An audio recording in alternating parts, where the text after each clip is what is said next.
Good morning. We have reached another Friday on the calendar and also the end of the second month of the 2025 year. And just to repeat something I did a little over a week ago, August 23rd will be our 26th USA Memory Championship, and our finalists will be invited to Full Sail University, Winter Park, Florida, to compete for who has got the best memory. And our 26th event has begun. So August 23rd is the date to mark on your calendar. And we'll have a YouTube that will be put out for that, and off we go.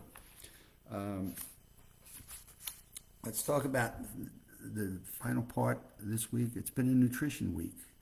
What we do know from our 6 key factors for cognitive fitness is nutrition happens to be one of the critical factors. What we eat has a huge impact on the firings of our brain cells, and the different sugars and fats and proteins and carbs that we put into our bodies are all processed, and a lot of it impacts our thinking and our brain power, as well as our physicality, our hearts, and our organs in our body. And so this article that comes out of the current issue of, let me make sure I give you the current issue, the March current issue, February 28th, we're already looking at the March 2025 Consumers Report on Health, which I love because it confirms a lot of the things that I've been talking to you about over the last several years. But in this particular article, it talks about the reputation of inflammation to your human body based on the foods we eat. And those that might add to inflammation, some that may reduce the inflammation. When inflammation helps fight off. Now, inflammation in small doses is actually good for your body, right? So inflammation, we fire up our various inflammatory systems in the body, help fight off foreign invaders like viruses and bacteria. But when the threats of viruses and bacteria are gone, then we want to calm down the inflammation we have in our body's blood systems and things. It stays up and it becomes chronic, where you're fired up, you're producing hormones, you're in that stress and anxiety response. It leads to the development of type 2 diabetes. Don't want to have that. Heart diseases, then we're going to have the connection of the heart to all the different foods we eat. Dementia. There's your cognitive fitness. So all of these things connect together. And last, all of these, cancer. So a common risk factor for chronic inflammation is a high-fat, high-sugar diet. But eating the right foods can help chronic inflammation and keep it at bay. And the backbone of anti-inflammatory eating is an antioxidant diet that's rich in fruits and vegetables, olive oil, whole grains, legumes, lean proteins, and foods with high omega-3. And I'm sure you've heard this over and over again. My goodness, I repeat this one more time. An anti-inflammatory diet includes antioxidant-rich fruits and vegetables. How many fruits and vegetables? We keep hearing at least 5. A mix of fruits and vegetables, and we hear that over and over and over again.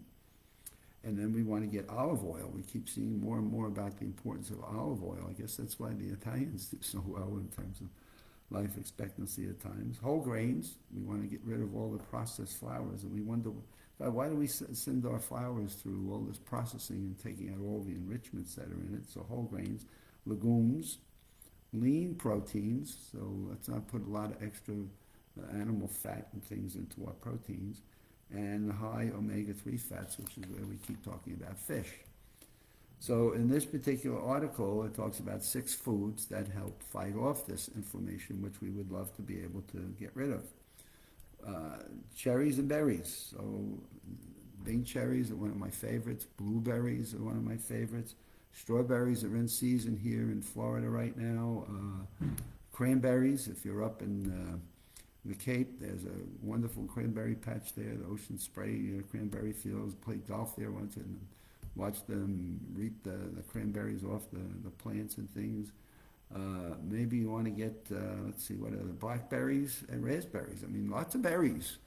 And so cherries and berries are a good thing. So You might want to get frozen berries or cherries in your oatmeal.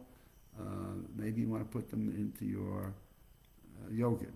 Gives you the yogurt as a non-sweet yogurt, a little bit of sweetness. You put your cherries and berries in there. So, and this is a good time here as summertime comes and the berries show up. I know we just finished the Bing cherry season, which that comes in from the West Coast. We're there. Number 2, greens and beans. The dark leafy vegetables lower inflammation by increasing antioxidants. The veggies benefit the balance and the unstable molecules that can damage tissues and decreases the stress on the body. That all leads to lower inflammation. So what are dark green leafy vegetables that you want to cook? We want to focus on our C-reactive protein, a marker of inflammation in the body. And we want to get that down. And so beans and legumes such as chickpeas, I love chickpeas, garbanzo beans, lentils. Lentil soup might be something you get your lentils in, though we want to get lentil soup with low sodium contents. And the fiber and antioxidant compounds help to prevent the inflammation. So greens and beans. So what do? How about some baby spinach in a smoothie? Maybe some kale with a bit of lunch. Some bok choy. I just had some bok choy with one of our dinners this week. Excellent time to get some bok choy in there. Heat up a bowl of lentil or black bean soup. And maybe you want to put a little bit of white beans with some olive oil, some garlic if you even want to put a dip into all of it. So there's your tips for greens and beans coming from this current issue of here we go, on health and consumers. A good article, really good suggestions here. How about some olive oil? My goodness, we've been talking about olive oil now. Olive oil, so the extra virgin olive oil contains compounds that have anti-inflammatory effects. So what do you want to do with your olive oil? The best they recommend is not to cook it, not to use olive oil for cooking. It seems that the cooking, it breaks it down and it reduces the impact. So what you want to do is use uncooked oil to your salad dressing or drizzle it on your fish and or vegetables after they've been cooked. And that's kind of a new one because we do, I've thought for years, okay, we cook with olive oil, we think that's a good thing, but the cooking seems to break down some of the major benefits of it. So dropping it on a salad dressing or putting it on some fish or vegetables as a little sprinkling of is a way of bringing some olive oil into your diet. Fermented foods, yogurt and kefir. I'm not a kefir. I don't even know what kefir is, but I certainly know what yogurt is.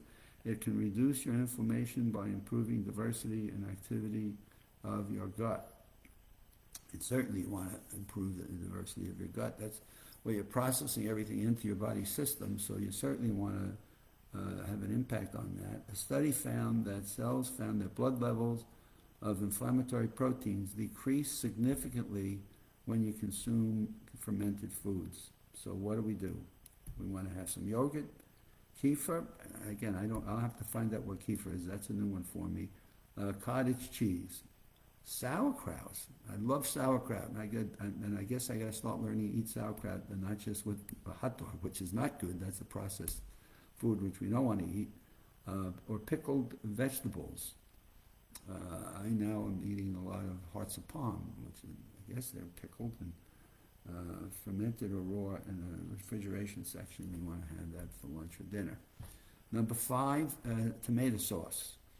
Research suggests that eating tomatoes and tomato products help lower inflammation. And what do we want to do with tomato sauce? Aim to eat tomato sauce or tomato products. Again, if you're having pasta, now you got to be careful with the flour. So where are you getting your tomatoes or ketchups?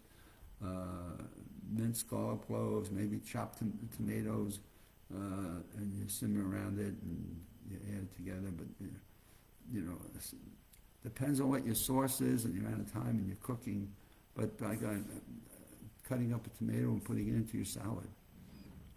So find your ways of adding some tomato sauce into some of your meals. And number 6 is fatty fish. We keep talking about the importance of omega-3. Salmon, sardines, mackerels, anchovies all have great levels of omega-3 fats. And you don't need to spend a lot in the kitchen.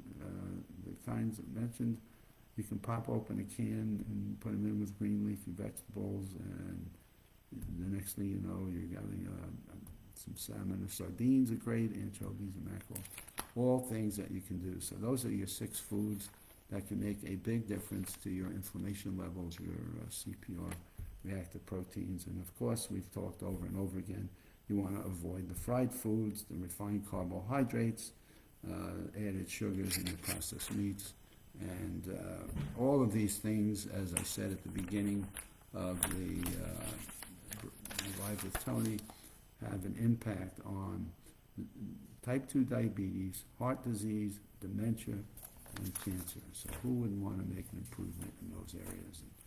And focus on them one at a time. Maybe you start with eating some berries, and maybe you start looking for green leafy vegetables like kale or bok choy in your salads. And you do these one at a time. You don't have to, now I got all 6, now I got to make this a massive project. And take them as you can find 1 or 2, fatty fish, the salmon, the sardines.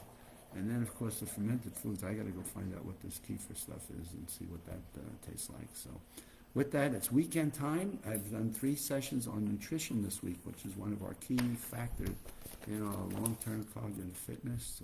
You can find more about all of this on our USA Memory Championship, and go to the online course, 6 Key Factors for Cognitive Fitness. And it's weekend time, and hopefully your weathers are warming up. You have a little bit better temperatures. Here we're going to be in our mid-70s, so I'm happy to say the bit of spring is showing up in 3 weeks, and hopefully the temperatures come along with it.